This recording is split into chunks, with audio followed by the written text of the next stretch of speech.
Olá, Teorias de Darwin, mais uma semana discutindo assuntos polêmicos com Darwin Valente. Vamos começar falando de eleições.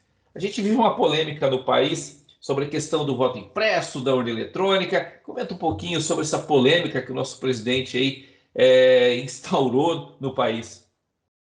A gente está vendo aí a repetição do que aconteceu nos Estados Unidos com Donald Trump, né?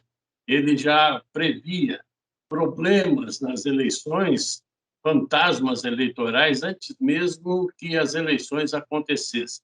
E nós temos aqui no Brasil o presidente também já prevendo problemas que não aconteceram e não deverão acontecer, porque ele levanta suspeitas sobre as urnas eletrônicas, dizendo que elas são passíveis de fraudes, só que nós temos as urnas já há mais de uma década aqui no país, há décadas aqui no país, e até hoje ninguém conseguiu comprovar alguma coisa em termos de fraude. O que a gente tem é algo moderno, algo que começa a ser, inclusive, copiado pelos próprios Estados Unidos. Alguns estados que são independentes nos Estados Unidos já começam, inclusive, a utilizar essa urna eletrônica, e o que parece é que o presidente está arrumando já alguma coisa para ele poder se agarrar em caso de uma não reeleição. Ele está jogando toda a vida dele, todo o prestígio político dele nesta reeleição que ele vai disputar, sem dúvida nenhuma, no ano que vem.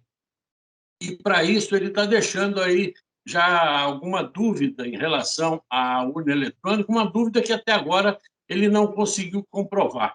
E, muito pelo contrário, está dando dor de cabeça para ele, porque nesta segunda-feira o Tribunal Superior Eleitoral anunciou algumas medidas mais diretas envolvendo uma investigação sobre essa maneira com que o governo, o presidente Bolsonaro, vem tratando as eleições, levantando suspeitas infundadas até agora, porque ele não conseguiu comprovar coisa nenhuma, e agora vai ter que se haver com a justiça para dizer por que de toda essa confusão. É uma confusão inútil, porque a eficiência da urna está já comprovada e o Supremo Tribunal Federal, o Tribunal Superior Eleitoral já garantiram que não vamos retroceder nessa questão de urna com voto impresso, essas coisas todas. Você imprimir o voto e dar para o cidadão é como se fosse uma senha para que ele abrisse o voto, que deve ser secreto em todas as instâncias. Por quê? Porque é a oportunidade que o cidadão tem de ficar ele com a consciência dele dentro da cabine eleitoral e ele, então, votar naquele que ele acha o melhor, sem pressão externa, sem pressão de grupos, sem pressão de partidos, sem pressão até mesmo de facções criminosas que agem em determinados espaços aqui do nosso país. Então, vai ter eleição com urna eletrônica, eu espero que assim seja. É isso aí, Darwin. Bom, enquanto a gente aguarda, né, esse desenrolar todo, essa polêmica sobre as eleições, a campanha já começou, né? E não só nacionalmente, mas eu queria que você comentasse um pouquinho sobre a campanha aqui no nosso, trouxesse esse assunto agora para a nossa região. Como é que estão aí os pré-candidatos aí a deputados, enfim, os nomes, os prováveis nomes aí que devem se candidatar aí nessa eleição aqui na nossa região? Josué, pré-candidato é o que não falta aqui na região do Alto Tietê. Realmente tem muita gente já aparecendo como candidato, mas há muita coisa ainda em termos de especulação e que só o tempo, com a proximidade do período eleitoral, é que vai dizer para a gente quem vai e quem fica no meio do caminho. A gente tem alguns nomes que são os nomes mais citados aqui, por exemplo, vamos pegar o caso específico de Mogi das Cruzes. Nós temos aqui o ex-deputado Luiz Carlos Coutinho Teixeira, que foi deputado por 5 legislaturas e não conseguiu se reeleger em 2019. Ele é do PSL, o antigo partido do presidente Bolsonaro, embora não tenha, pelo menos aparentemente, nenhuma afinidade com o modo de trabalho e de pensar do presidente Jair Bolsonaro. Agora, o Gondim é uma expectativa porque porque ele tentou eleger já a mulher dele por 2 vezes vereadora e ele não conseguiu. Então, há essa dúvida se ele vai conseguir ou não se reeleger por conta até desses 2 fracassos eleitorais. Mas é um nome que, sem dúvida nenhuma, está despontando aí e deve pintar como candidato. Outro nome é o do atual presidente da Câmara, Otto Flores de Rezende, Otto que vinha atuando naturalmente como vereador e, de repente, virou presidente da Câmara Municipal e tomou gosto pela política partidária e já desponta como virtual candidato a deputado, com o possível apoio de Marco Bertaioli, que é do seu partido, o PSD. Para você ter uma ideia, o Otto Flores de Rezende não está brincando de serviço, tanto que ele criou aí uma frente de presidentes de câmaras, uma frente municipalista, vamos dizer assim, e que poderá ser um ganho para ele em termos de eleições. Então, a gente tem mais gente aqui nessa expectativa, nessa especulação. Um deles, por exemplo, é o ex-vereador Sadal Sakai.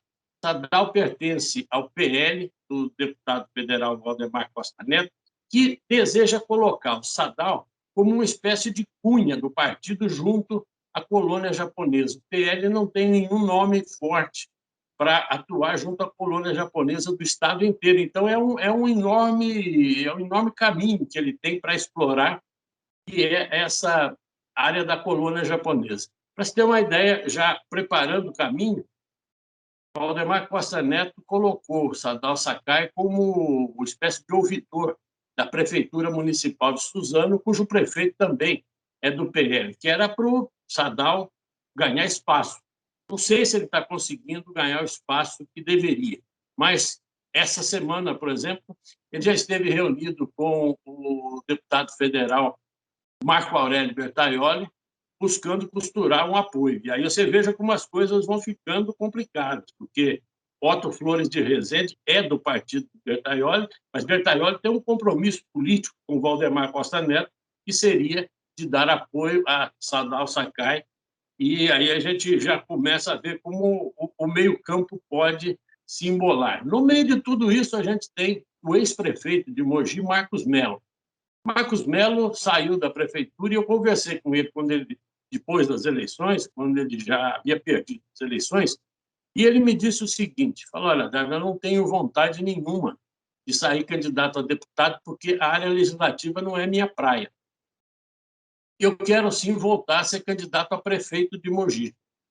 Mas, nesse meio tempo, houve aí algumas rusgas com o deputado federal Marco Aurélio Bertaioli, e houve, então, algumas declarações de Marcos Melo dizendo que poderia vir a sair candidato a deputado federal. Eu pessoalmente, não acredito, acho que ele deve ficar mesmo como presidente do PSDB, que é, atualmente, e ficar para sair candidato a deputado,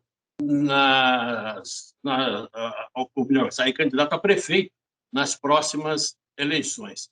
E a gente tem o próprio Marco Bertaioli, que é candidato à reeleição a deputado federal. Até agora a gente falou em deputado estadual, certo? Nós estamos falando agora de deputado federal. Temos aí o Marco Aurélio Bertaioli, que é virtual candidato. De outro lado, Márcio Alvino, que é de Guararema, pertence ao PL de Valdemar Costa Neto, e também é outro candidato à reeleição. Fala-se na possibilidade até mesmo de Rodrigo Gambale, que é do PSD, sair candidato a federal também, ele que hoje é deputado estadual, e o Gambale já me disse pessoalmente desculpa, que vai sair candidato a federal nas próximas eleições. Ele já mostrou que é bom de voto elegendo a irmã dele, prefeita de Ferraz de Vasconcelos. Então, tem ainda na área federal uma possível surpresa que está sendo preparada pelo deputado federal Valdemar Costa Neto. Valdemar Costa Neto ele costuma tirar coelho de cartola. Já tirou o Tiririca, já tirou outros nomes que a própria Cátia Sastre de Suzano, aquela que matou um bandido na porta da escola para defender a filha e tal, e todos se transformam em fenômenos eleitorais. É muito voto. Ele acerta muito na mosca com esses candidatos. e ele quer levar para o partido, para sair candidato a deputado federal, o padre Alessandro Campos, que é esse fenômeno aí de internet, de televisão, um cara que tem uma popularidade incrível. Só que o padre Alessandro pensa em voos mais altos. O padre Alessandro quer ser senador. E aí fica mais pesado. O Valdemar Costa Neto não vai aceitar a candidatura dele a senador, embora estejam conversando muito a respeito da possível saída dele como candidato a deputado federal. A gente tem outros nomes aqui da cidade. Fernanda Moreno, que hoje praticamente ficou sozinha dentro do MDB na Câmara, pode sair candidata, é nome cotado. A Inês Paz, que é do PSOL, pode sair candidata, porque a Inês é pessoa de partido. Então, ela pode sair candidata para ajudar Guilherme Boulos, que é candidato a governador e esteve recentemente aqui em Mogi das Cruzes, inclusive dando apoio à luta da cidade contra o pedágio. E tem aí o Rodrigo Valverde, que foi candidato a prefeito nas eleições passadas.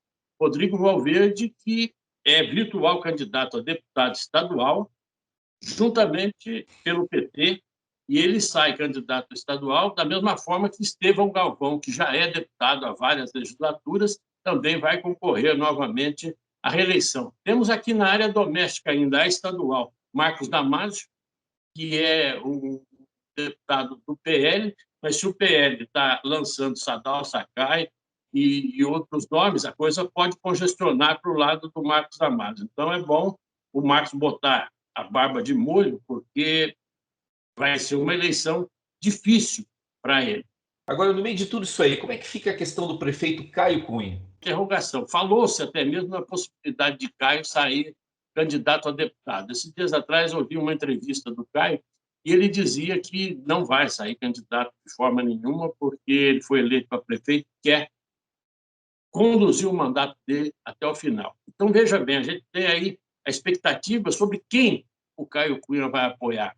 Ele está muito ligado ao Bertaioli, vai apoiar um candidato apoiado pelo Bertaioli, ou o partido dele, que está em ascensão, vai exigir que ele lance algum nome aqui da cidade. Então, veja bem, são várias interrogações e o Caio não tem falado muito a respeito disso, porque ele está meio num beco sem saída, em termos políticos, com essa ligação dele com o deputado federal Marco Bertaioli e com a pressão vinda do próprio partido Podemos, que quer lançamento de candidatos em todas as cidades com mais de 100 mil eleitores, como é o caso aqui de Mogi das Cruzes. Então, você veja, temos candidatos para todos os gostos, e isso sem contar naqueles que aparecem invariavelmente em períodos eleitorais, sempre aparecem como candidatos, até para esquentar nome para ser candidato a vereador, outro quer ser candidato a prefeito. Então, todo mundo tenta arrumar uma legenda para sair candidato. E é essa a situação de momento que a gente pode ter aqui em Mogi das Cruzes e um pouco aqui da região. E, aliás, falava-se até do lançamento da Larissa Achiuchi, que é esposa do prefeito Rodrigo Achiuchi, que foi muito bem votado nas eleições municipais passadas e que poderia vir a lançar a Larissa Achiuchi como candidato tanto a deputada estadual como deputada federal, mas eu acredito que isso aí vai ficar mesmo só na especulação. Percebe-se que o cenário está bastante movimentado, ou seja, é um assunto que a gente ainda vai falar bastante aqui até as eleições, certo? É isso aí.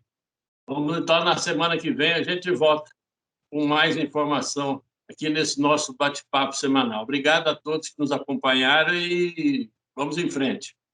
Obrigado, pessoal. Obrigado, Dar.